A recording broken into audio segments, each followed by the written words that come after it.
Hi and good morning, everyone. Welcome to the course preview of BT and FBT.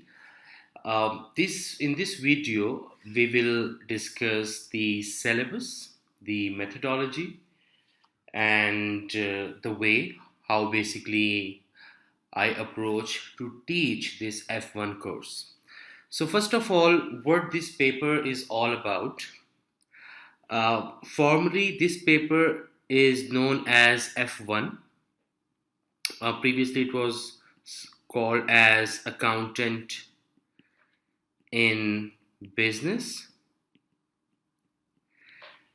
and the new name of this paper is BT, or it's also called as FBT. BT basically stands for Business and Technology. Now, if you are FIA student, so obviously you need to study FBT, or if you are doing ACCA stage 1,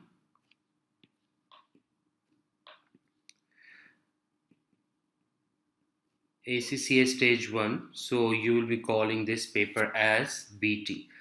So whether you are in FIA or you are in ACCA stage 1, the same paper, the same syllabus you need to study, first of all.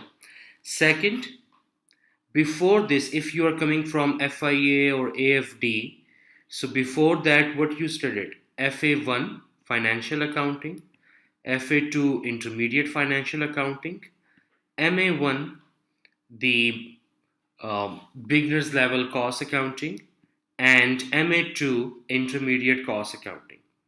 So you already got some idea about the financial accounting, as well as you already got some idea about the management accounting, management and cost accounting. So now in the next stage, you have to study FBT or BT. What is this paper all about?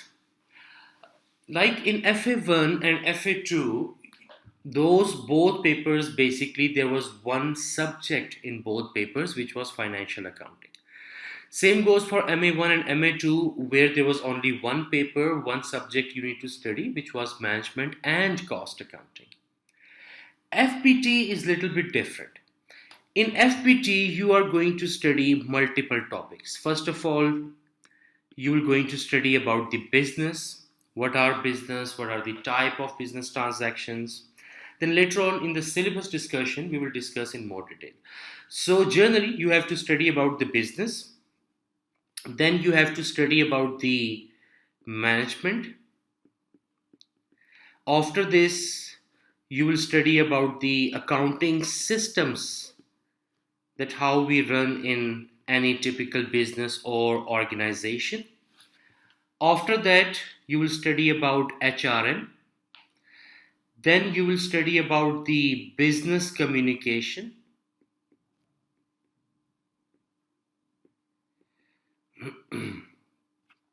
And last but not the least, you will study about the ethics.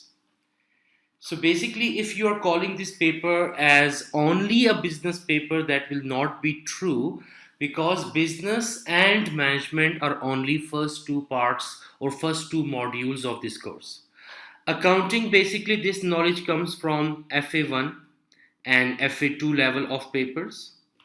Then human resource is a completely different subject. It's not only a business subject, but HRM is a separate field where students does get specialization in HRM or human resource. But here we will just going to read the HRM at a very introductory level. After this, business communication, that how we are supposed to communicate between the employees, and last thing, business ethics. So basically, yes, there are, when we talk about the business, so in business, it's not only about the operating cycle of the business or the activities that we perform in the business, or it's not all about the management. There are far more departments that may exist in a business, like accounting department, HRM department, administrative department. So we need to consider business as a whole in this paper, as well as individual functions and roles of the departments we need to understand.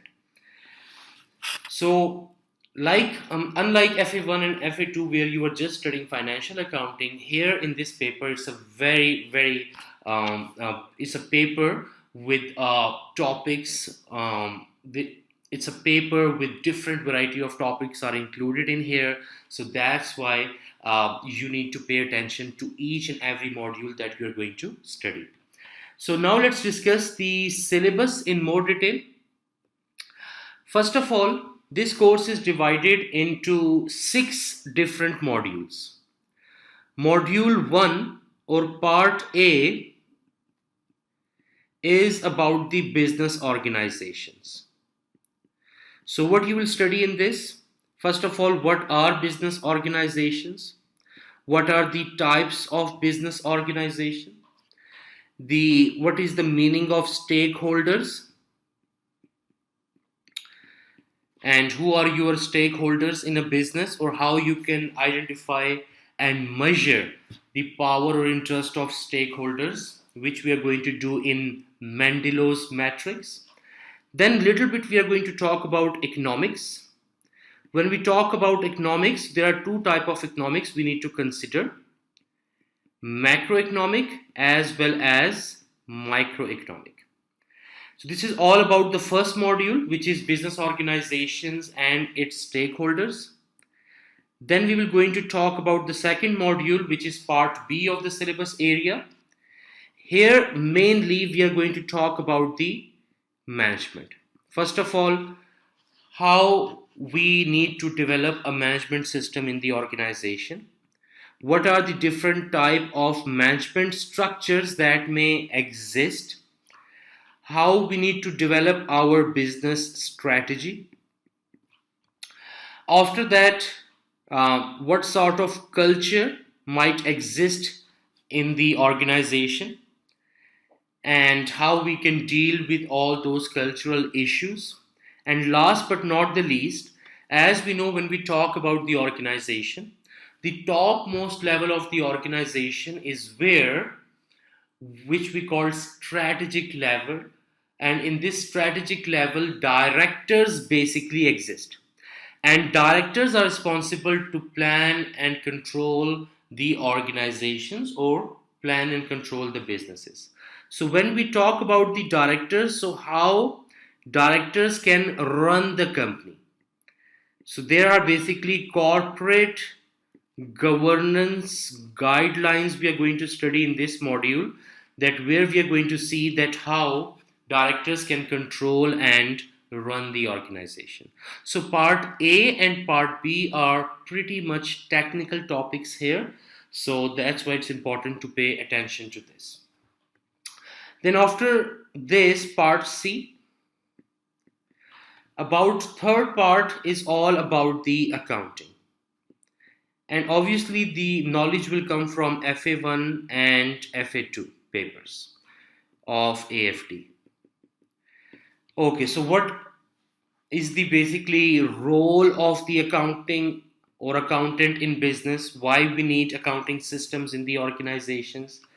Second, how we can build up the accounting systems so we can better control our financial transactions.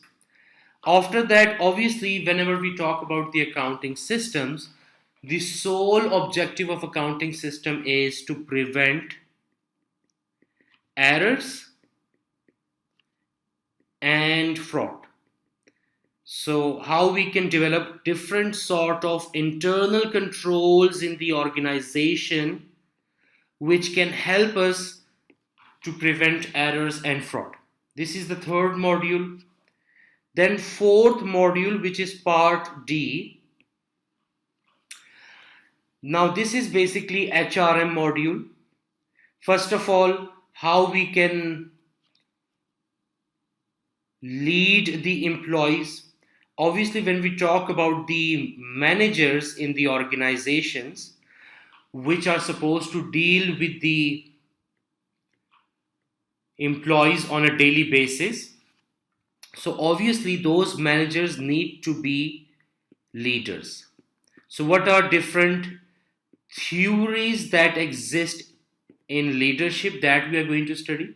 What sort of leader a good managers need to be? Because if you're just you're doing your job, and if you're just a manager, so it will not going to help you to maximize output from your labor or from your employees. To maximize the output, a manager need to have some kind of leadership trait or leadership or a personality like a leader. So how managers can improve their personalities as a leader, that's what we are going to discuss. Then how managers can do recruitment of their employees, what should be the process that you can hire a perfect and most suitable candidate for your business. After this, then we are going to talk about in organizations employee can work individually, or they can work in groups, or they can work in teams.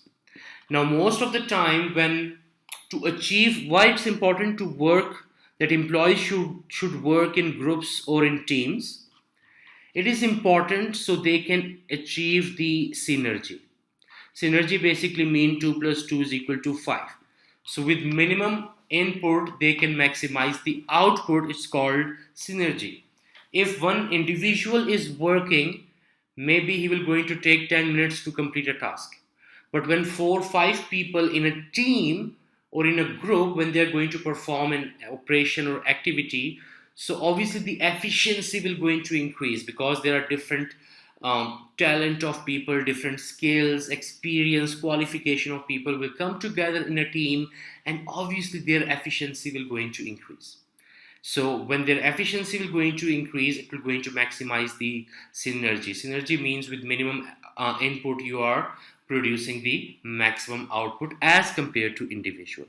But to achieve this synergy, employees are supposed to work in groups and teams. But obviously each and every employee has their own personality. So when different personalities come together in a team, so there is a high chance of conflicts between the team members, between the group members. So what are those kind of conflicts? If there are conflicts, how we can solve those conflicts so we can motivate the employees? There are different strategies for that. That's what we are going to discuss here. After this, how we can motivate the employee?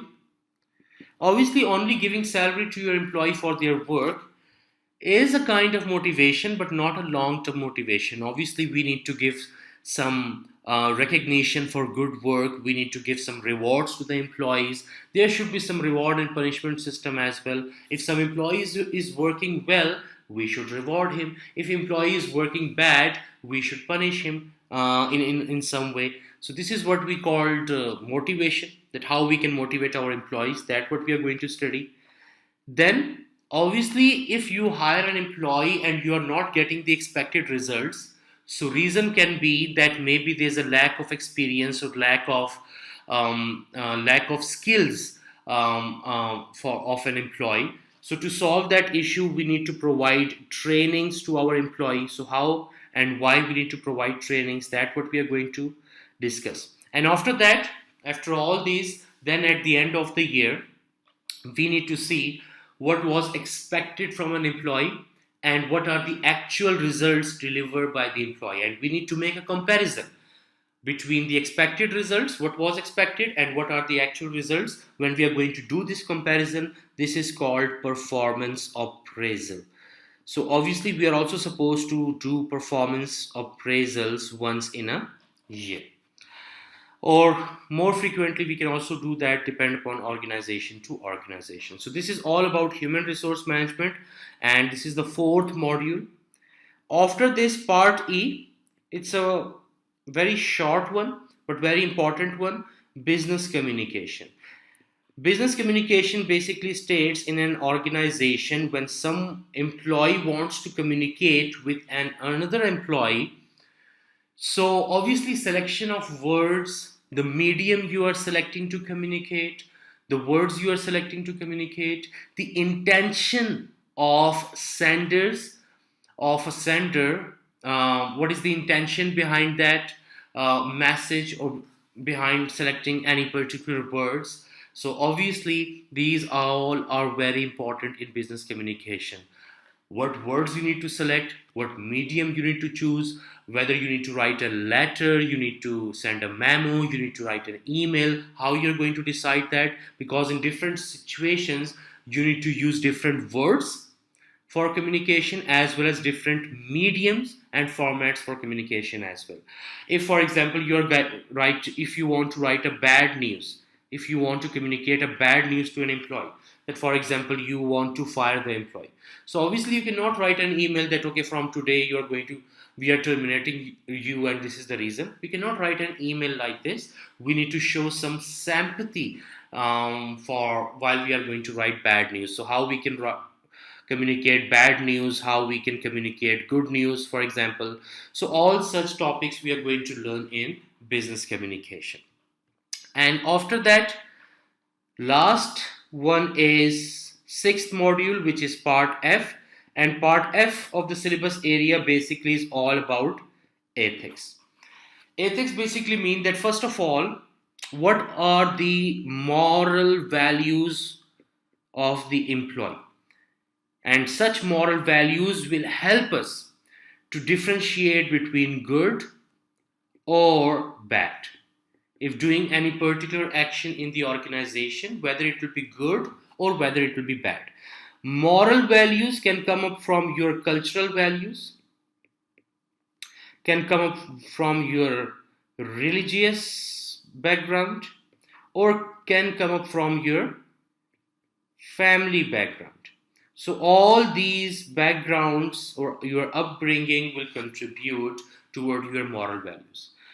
And once you determine the moral values, then those moral values will lead you to decide whether doing any particular activity is good or bad. Ethics or moral values basically are over and above law. One thing is law. Law basically provides some particular rules and regulations that we are supposed to follow. If we fail to follow any particular rule, then if we breach the rule or if we break the law, this will be considered as a criminal activity. Ethics, there are lots of different codes of ethics are given. If you're going to implement it, well and good. If you are not going to follow it, no one can punish you. But obviously, it's always desirable to follow the code of ethics while whether you are working as any sort of professional. If you are a doctor, if you are a lawyer, if you are a chartered accountant, if you are a director of the company, even if you are an Uber captain. So in any situation, you are supposed to uphold some moral values and moral standards. These are very important. Okay, so this is all about the syllabus.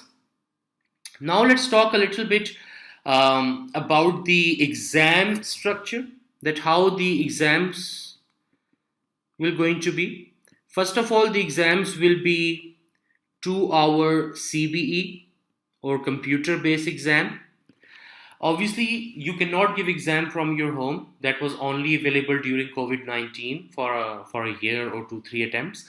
But you must have to register for some exam center. The information about the exam centers are already available on the ACCA website at accaglobal.com. But still, if you have any confusion that whether in your country this exam center, any particular exam center is available or not, you can always WhatsApp us. You can WhatsApp us at +92 303 235 tetra 0. So you can always WhatsApp us on this number, and we are going to and tell us about your country name, and we are going to tell you whether exam centers are available or not. So you need to locate the exam center, and there will be 2-hour CBE. The exam of F1 or FBT, basically there will be 2 sections in the exam, section A and section B. In section A, there will be MCQs. MCQs basically means multiple choice questions. There will be a statement, 2-3 line statement, and there will be 4 options, and you need to select any one of that. And there will be total 46 questions in section 1. Now it depends the marks basically. The marks can be for 1 mark question, or some questions can be even 2 marks question. So this is all about section A, and remember the section A will be almost 75% of your paper. Then after this, section B. In section B, you can expect short caselets, for example, or short case studies, or some situation type of questions. And here you will be having MCQs as well as MTQs. MTQs basically mean multitask questions. So they might give you a situation in a paragraph. You need to read that, and then you need to answer 3-4 different questions based on that situation or that case study. This is what we called MTQ. Now in MTQ, you can expect to have fill in the blanks question, which we called fillers basically. So it can be fill in the blanks question. It can be true or false. It can be also MCQs with 4 options, less options, or more options. There can be multiple check questions. Multiple checks basically are such questions that where more than one option can be right. So multiple answers can be right, and you need to select all those. Out of 5, maybe 3 options can be right. And you can also expect matching questions, that you need to match one concept with a definition maybe, or something like this. So there will going to be at least 6 questions in section B and 46 questions or 46 MCQs in section A. About the weightage of section B, 75% of the paper will be from section A, and 25% of the paper or exam will be from section B. So obviously one thing is very much clear here, that it's very important that you need to make sure to cover 100% course, or you need to make sure to have 100% course completion before attempting the real exam.